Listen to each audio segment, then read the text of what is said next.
Hey guys, today I'm going to show you how I remove the pin from a pair of scales. This works for either the end pin or the pivot pin. Now, I spend a lot of time making razors, making knives, and I love the forging part and grinding and filing and etching and all that stuff. Making handles and scales to me is just like doing the dishes after cooking. You have to do it, but I'd rather spend time on something else. So whenever I need to do some miscellaneous work on the scales, I try to optimize as much as I can.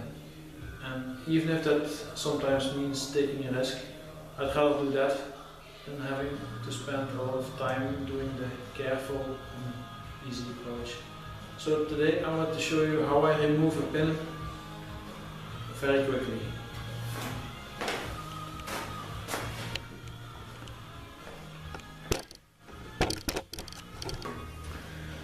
So what I'm going to do is I'm going to run the belt grinder. I have a 120 grit belt on it, which is a nice optimum between aggressive and fine.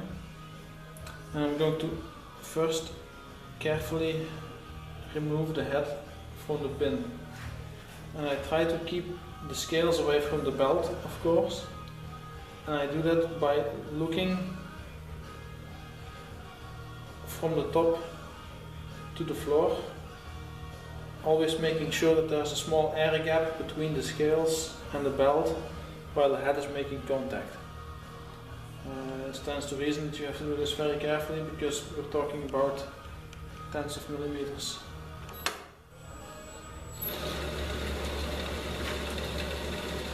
I use my fingers for support.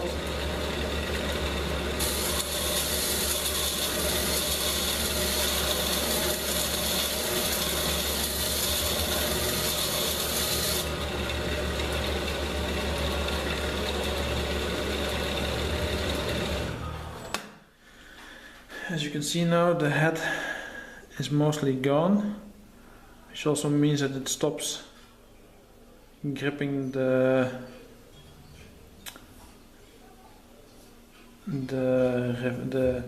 washer. Now I'm looking at this, I'm fairly confident that I can pull this apart, but let's assume for a moment that there's still a little bit of a ridge of the pin gripping. Let me switch to this side. What I do is I take a very fine pointed punch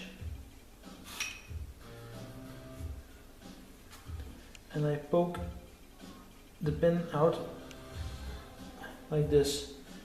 If it's still stuck a bit, then I use a very light peening hammer and just tap the pin until it's out of the washer.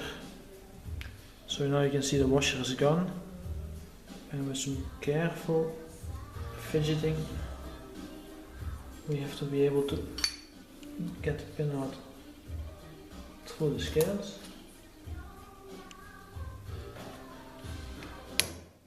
As I said, we have to do this a bit on the careful side. There you go. That's one loose. And that's the washer and the wedge. And then we can pull out the remainder. Now sometimes if this has a bit of a thickness to it, it might still pinch the hole. What I do then is simply leave it like this, sand away the part that's gotten thicker, and then just pull it out. So now we have removed the pin from a pair of scales in extremely little time. Of course you have to be very careful. It's very easy to destroy scales like this, but I'd rather risk that than always having to do it slowly and waste time doing something I'd rather not do at all.